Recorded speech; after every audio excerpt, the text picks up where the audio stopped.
Good morning to all of you.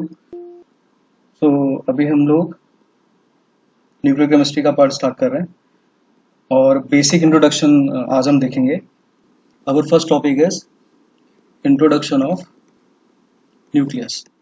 सो जो अभी हमारी करंट अंडरस्टैंडिंग है न्यूक्लियस को लेकर के वो ये है कि न्यूक्लियस क्या होता है, एक पॉजिटिवली चार्ज सेंटर होता है। किसका सेंटर होता है? एटम का सेंटर होता है, जिसमें न्यूट्रॉन्स एंड प्रोटॉन्स होते हैं। आज तक हम मतलब ये परसेप्शन लेकर के आए कि हम इस तरह से बना देते हैं न्यूक्लियस को, और पूरा एटम जब हम बनाते हैं इस तरीके से, तो ये जो बाहर वाला पार्ट जो होता है इसमें हम इलेक्ट्रॉन शो कर देते हैं इस तरह से, और न्यूक्लियस को हम इस तरह से बना देते हैं। हम लोगों ने पहले की जो थ्योरीज है उनमें पढ़ा है कि इलेक्ट्रॉन जो होता है अलग अलग ऑर्बिटल्स में होता है। न्यूक्लियस के अंदर प्रोटॉन्स और न्यूट्रॉन्स जो होते हैं वो किस तरह से अरेंज होते हैं। अगर हम न्यूक्लियस टर्म की बात करें, जो ये न्यूक्लियस टर्म है इसको क्वाइन करा था, इसको दिया था माइकल फैराडे ने 1844 में। क्या बताने के लिए? To describe the centre of nucleus. ठीक है, न्यूक्लियस के सेंटर को डिस्क्राइब करने के लिए माइकल फैराडे ने ये टर्म सबसे पहली बार मतलब बताई थी, दी थी। फैराडे को हम जानते हैं फैराडे लॉज के लिए, जो उन्होंने दिए थे इलेक्ट्रोकेमिस्ट्री में 2 laws, Faraday first law and second law, जो मतलब इलेक्ट्रोलिसिस प्रोसेस को एक्सप्लेन करते हैं।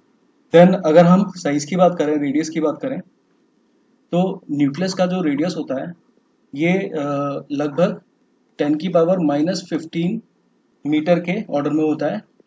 10⁻⁻15 जो होता है इसको हम बोलते हैं फेम्टोमीटर।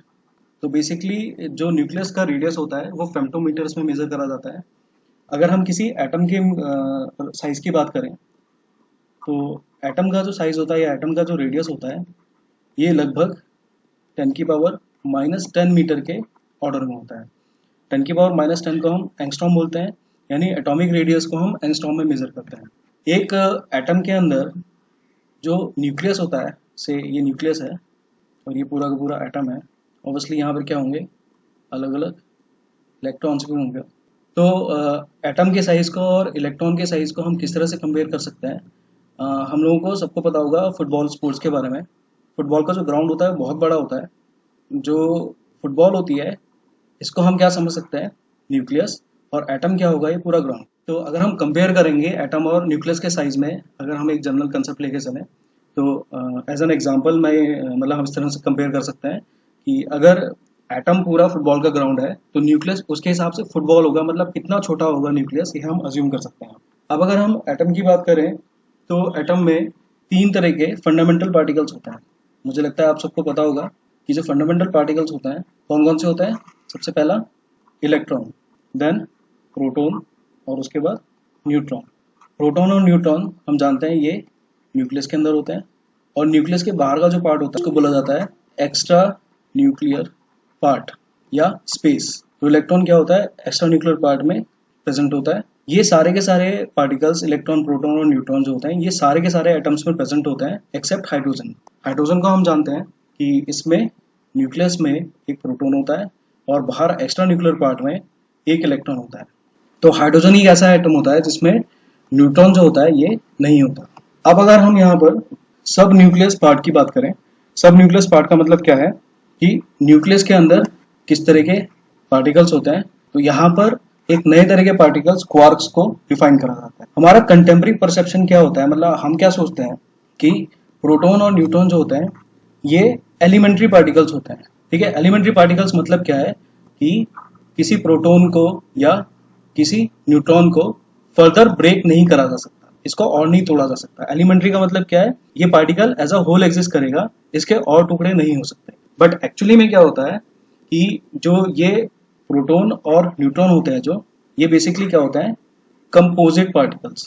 कंपोजिट पार्टिकल्स का मतलब क्या है कि ये कुछ दूसरे पार्टिकल से बने होते हैं। कौन से पार्टिकल से बने होते हैं? ये बने हुए होते हैं क्वार्क्स से। थोड़ा सा हम लोग क्वार्क्स के बारे में देखते हैं।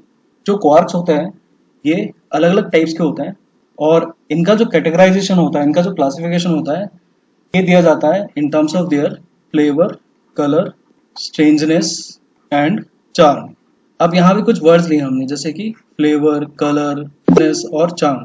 ये जो टर्म्स हैं इनका यहाँ पर हमें लिटरल मीनिंग नहीं लेना है, यहाँ पे हमें क्या लेना है, फ्लेवर का मतलब क्या होता है, बेसिकली टेस्ट, कलर का मतलब रंग जो होता है। यहाँ पे फ्लेवर, कलर, स्ट्रेननेस, चार्म जो है, ये कुछ प्रॉपर्टीज को स्पेसिफाई करते हैं, क्वार्क्स के फ्लेवर को यानी टेस्ट को, कलर को स्पेसिफाई नहीं करते। So it is very easy. ये जो टर्म्स है ये कुछ और प्रॉपर्टीज को स्पेसिफाई करती है जो अभी हमारा जो सिलेबस है उसका हिस्सा नहीं है, तो उसको हम डिस्कस नहीं कर रहे हैं। ये बेसिकली पार्टिकल फिजिक्स का पार्ट है, तो इसकी डिटेल में मैं नहीं जा रहा हूँ। क्वार्क्स का जो क्लासिफिकेशन होता है ये किस बेसिस पे होता है, ये जो चार टर्म्स हैं इनके बेसिस पे होता है। देन जितने भी क्वार्क्स होते हैं ये सब क्या होता है, ये होते हैं फर्मियॉन्स। अब बेसिकली नेचर में दो तरह के पार्टिकल्स होते हैं, फर्मियॉन्स एंड बोसोन्स। फर्मियॉन्स क्या होते हैं, जो फर्मी डायरेक्ट स्टैटिस्टिक्स, ठीक है, फर्मी डायरेक्ट स्टैटिस्टिक्स को फॉलो करते हैं। और इनकी खास बात क्या होती है, ये कौन सी स्टैटिस्टिक्स होती है, ये वो स्टैटिस्टिक्स होती है जो कि according to Pauli exclusion principle दी जाती है। यानी अगर सीधे सीधे बोला जाए तो फर्मियॉन्स वो पार्टिकल्स होते हैं जो पॉली एक्सक्लूजन प्रिंसिपल को फॉलो करते हैं। और जितने भी ये पार्टिकल्स होते हैं इनकी जो स्पिन होती है ये हाफ इंटीग्रल में होगी, इस तरीके से 1/2, 3/2, 5/2 एक्सेट्रा। और फर्मियॉन्स का जो एग्जाम्पल है, बेसिकली इसके एग्जाम्पल जैसे कि इलेक्ट्रॉन है इसका एग्जाम्पल, प्रोटॉन इसका एग्जाम्पल है, तो ये सब क्या होते हैं, फर्मियॉन्स होता है। अब बोसोन्स की अगर हम बात करें तो बोसोन्स जो होते हैं ये बोस आइंस्टीन स्टैटिस्टिक्स को फॉलो करते हैं, ठीक है। और ये जो पॉली एक्सक्लूजन प्रिंसिपल है इसको फॉलो नहीं करते। और जैसे बोसोन्स की अगर हम बात करें तो जो फोटोन्स होते हैं, लाइट के जो कण होते हैं, क्वांटम या फोटोन्स अगर हम बोले, तो ये सब क्या होते हैं, बोसोन्स होते हैं बेसिकली। ऐसे ही न्यूट्रॉन जो होता है ये भी क्या होता है, बोसोन होता है। अगर हम मास की बात करें, क्वार्क के मास ऑफ क्वार्क, तो अलग अलग तरह के क्वार्क्स का अलग अलग मास होता है। जैसे कि एक तरह के क्वार्क होता है जिसे बोलते हैं अप क्वार्क, और एक दूसरे तरह का क्वार्क होता है इसी तरीके का जिसे बोलते हैं डाउन क्वार्क।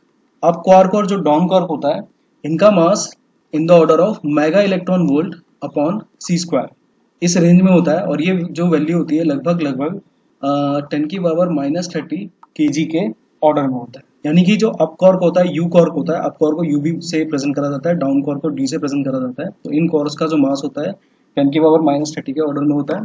और इसी तरह से जो दूसरे तरह का एक कॉर्क होता है जिसको हम बोलते हैं टी क्वार्क या ट्रुथ क्वार्क। तो ये जो ट्रुथ क्वार्क है इसका मास लगभग लगभग 40 giga electron volt by c square के ऑर्डर में होता है। और ये वाली वैल्यू जो होती है लगभग लगभग 40 इंटू 10⁻27 kg के ऑर्डर में होता है। तो इससे हमें पता चला कि यू और डी जो क्वार्क होते हैं ये जो मास होता है ये कम होता है in comparison to T quark होता है, इसके कंपैरिजन ये ज़्यादा हैवी होता है।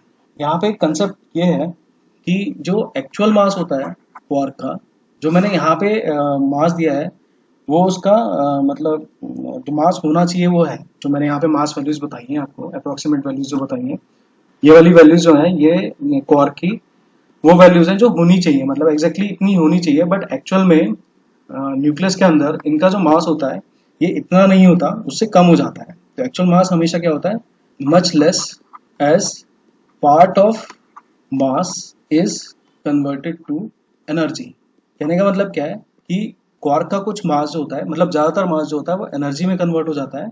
और ये एनर्जी क्या करती है, अलग अलग क्वार्क्स को, जैसे ये अप क्वार्क है, कोई ये डाउन क्वार्क है और ये कोई डाउन क्वार्क है, तो ये इनका जो मास होता है ये वो एनर्जी में कन्वर्ट हो जाता है। और वो एनर्जी कहाँ चली जाती है, इनके बीच में चली जाती है। और ये जो एनर्जी होती है इसको बोला जाता है, मतलब ये जो एनर्जी फील्ड होता है इसको बोला जाता है ग्लूऑन फील्ड।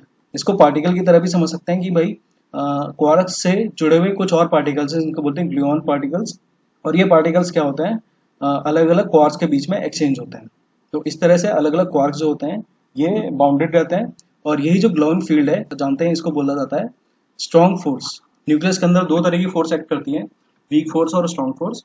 जो स्ट्रॉन्ग फोर्स होती है वो ग्लूऑन फील्ड की वजह से होती है। नेक्स्ट पॉइंट है आप यहाँ पर चार्ज ऑन क्वार्क। तो मास तो इनका वेरी करता है, अलग अलग क्वार्क्स का अलग अलग मास होता है। बट जितने भी क्वार्क्स होते हैं उनपे जो चार्ज होता है ये कांस्टेंट होता है। पहला पॉइंट ये है यहाँ पर कि जितने भी जो भी चार्ज होता है इन पर वो कांस्टेंट होता है। वो कितना होता है, +2/3 ऑफ इलेक्ट्रॉनिक चार्ज। जैसे कि ऐसा चार्ज किसका होता है, अप क्वार्क का, ये एक एग्जाम्पल है। दूसरा जो दूसरे तरह का जो चार्ज होता है इन पे वो होता है -1/3 ऑफ इलेक्ट्रॉनिक चार्ज। जैसे ये होता है डाउन क्वार्क का चार्ज। सो हम अभी तक फिजिक्स में पढ़ते हुए आए हैं कि जो बेसिक यूनिट होती है चार्ज की, that is electronic charge which is equal to 1.6 into 10⁻⁻19 coulomb. अभी तक हमने ये पढ़ा है, बट हम न्यूक्लियस के अंदर देख रहे हैं कि क्वार्क्स जो होते हैं इनका फ्रैक्शनल चार्ज होता है। मतलब ये जो यूनिट थी चार्ज की 1.6 इंटू 10⁻19 कूलम, इससे भी छोटा इसका भी फ्रैक्शनल चार्ज क्वार्क्स में होता है। तो अब मैं यहाँ पर प्रोटॉन की बात करता हूँ, प्रोटॉन की कंपोजिशन की बात करता हूँ। मैंने अभी बताया कि प्रोटॉन जो होता है ये कंपोजिट पार्टिकल होता है।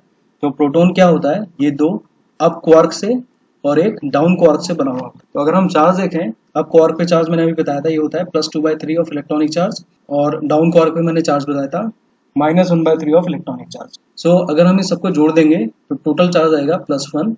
और अगर हम अप क्वार्क का, दोनों अप क्वार्क का और डाउन क्वार्क का मास को जोड़ेंगे, तो अगर हम टोटल मास निकालेंगे यहाँ पे इन सबको जोड़ करके, तो ये आता है इन टर्म्स ऑफ मास को अगर हम देखेंगे यहाँ पर, तो mega electron volt bye c² units में इसकी वैल्यू हो जाती है 938.26। सिमिलरली अगर हम न्यूट्रॉन की बात करें, तो न्यूट्रॉन जो होता है ये भी तीन तरह के क्वार्क से बना हुआ होता है, डी क्वार्क और यू क्वार्क।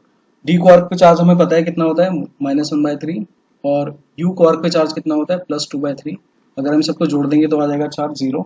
और इन दोनों डी क्वार्क और अप क्वार्क का मास को अगर हम जोड़ेंगे तो आ जाएगा 939.55 mega electron volt upon c²। तो हमें क्या पता चला, ये हमारे लिए नई जानकारी है कि प्रोटॉन और न्यूट्रॉन जो होते हैं ये कंपोजिट पार्टिकल्स होते हैं, एलिमेंट्री पार्टिकल्स नहीं होते हैं। ठीक है, और प्रोटॉन जो होता है ये दो अप क्वार्क और एक डी क्वार्क से बना हुआ होता है। सिमिलरली न्यूट्रॉन जो होता है ये दो डी क्वार्क और एक अप क्वार्क से बना होता है। और mega electron volt upon c² में इनके मास की वैल्यू हमें पता है 938.26 प्रोटॉन के लिए एंड 939.55 न्यूट्रॉन के लिए। ये जो फोर्स होती है, जो हम बोल रहे हैं स्ट्रॉन्ग फोर्स, क्वार्क, ग्लूऑन और क्वार्क के बीच में, ये इंक्रीज करती है with increase in distance separating them.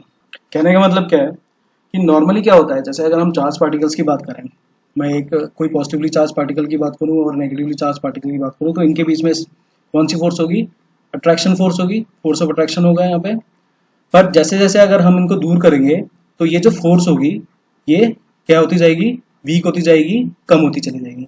But जो ये ग्लूऑन फोर्स है, ये जो स्ट्रॉन्ग फोर्स की हम बात कर रहे हैं, जैसे प्रोटॉन में ये जो ग्लूऑनिक फोर्स है, ये क्या होती है, जैसे जैसे अगर इन पार्टिकल्स को दूर करा जाएगा तो ये जो ग्लूऑन फोर्स है ये इंक्रीज करती चली जाएगी, यानी इनको दूर करने पर ये फोर्स जो होती है वो और ज्यादा हो जाती है। सो ये दो फैक्ट्स हमें ध्यान में रखना है कि क्वार्क का जो मास होता है वो लॉस होकर के ग्लूऑन फील्ड में कन्वर्ट होता है, जो अट्रैक्टिव फोर्स होती है अलग अलग क्वार्क्स के बीच में, और इनको बाउंड करके रखती है, एक पार्टिकल बना के रखती है, यानी प्रोटॉन या न्यूट्रॉन बना के रखती है।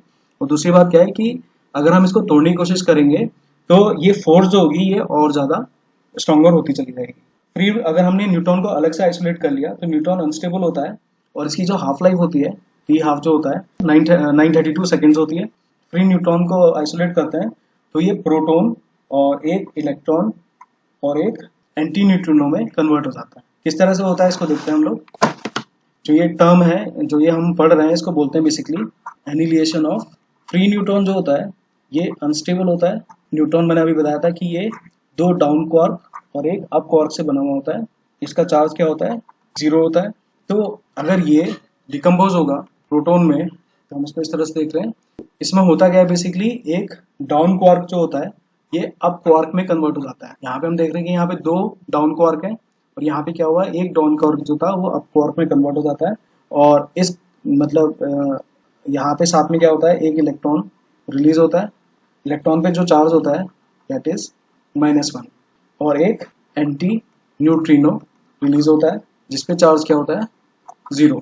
ठीक है, तो ऑब्वियसली ये प्रोटॉन है, ये प्रोटॉन का फॉर्मेशन हुआ है, तो इस पे चार्ज क्या होगा, अगर हम चार्ज को बैलेंस करेंगे बोथ साइड, तो न्यूट्रॉन का चार्ज 0 होता है, इलेक्ट्रॉन और प्रोटॉन का चार्ज -1 +1 होगा, तो टोटल चार्ज नेट चार्ज क्या आ जाएगा, 0 आ जाएगा।